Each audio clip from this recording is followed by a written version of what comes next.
We've been harnessing the power of wind for millennia and using it to generate energy since 1887. So you'd think we'd know all there is to know about the process, right?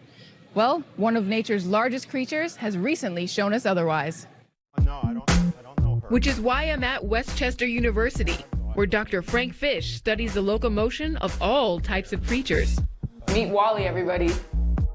My main work is to look at locomotion. That is how animals move, how they make their way through the air if they're flying or on land, by running, or by swimming in the water.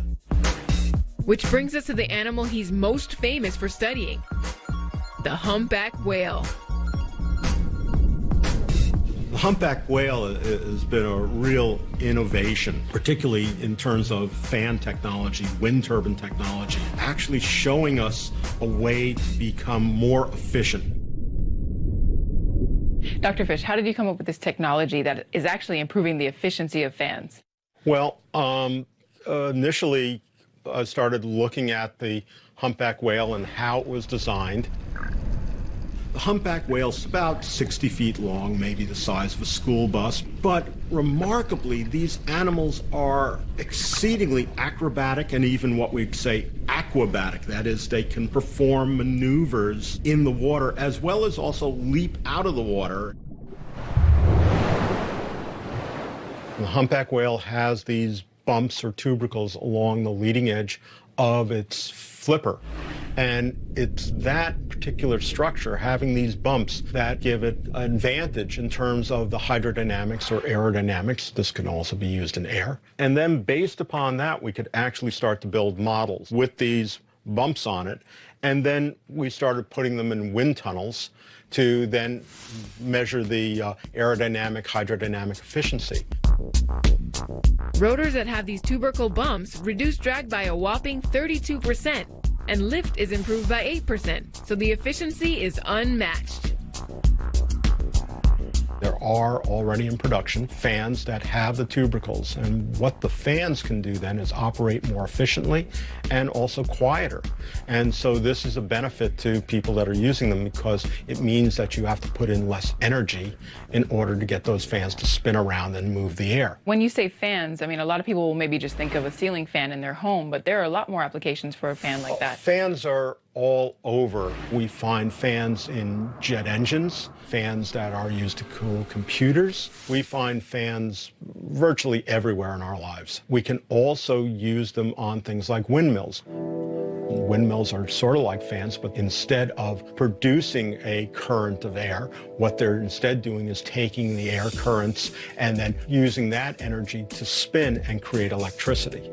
How much power wind turbines create is based on their size and the speed of wind traveling through the rotor. But if Frank's tubercle blades can reduce drag and produce more power with less wind speed, I'm all in. What is it about the design that actually makes it more efficient? So we have the bumps, and so as airflow or water flow would come in, that fluid is going to hit to the sides of those bumps.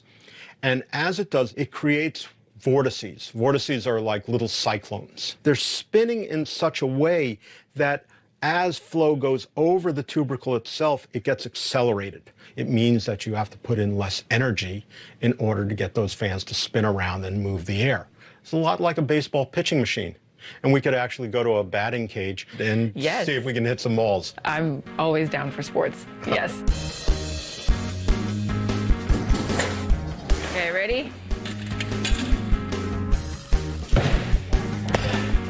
Come on, Dr. Fish, let's go. Oh, that was a good one. Dr. Fish isn't too bad. Nice. Not exactly Mike Trout, but not too bad. You're up. All right, here we go. I'm just wondering what this has to do with energy production. There you go. Guess I'll find out. But first, check out this power hitting. That's it.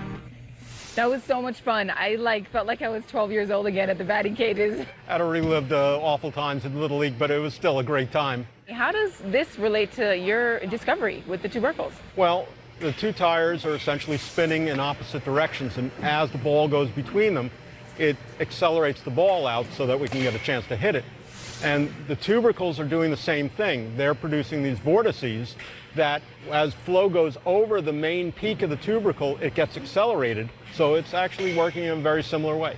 And I know that this technology has been used in fans for years now, but what are some of the new applications?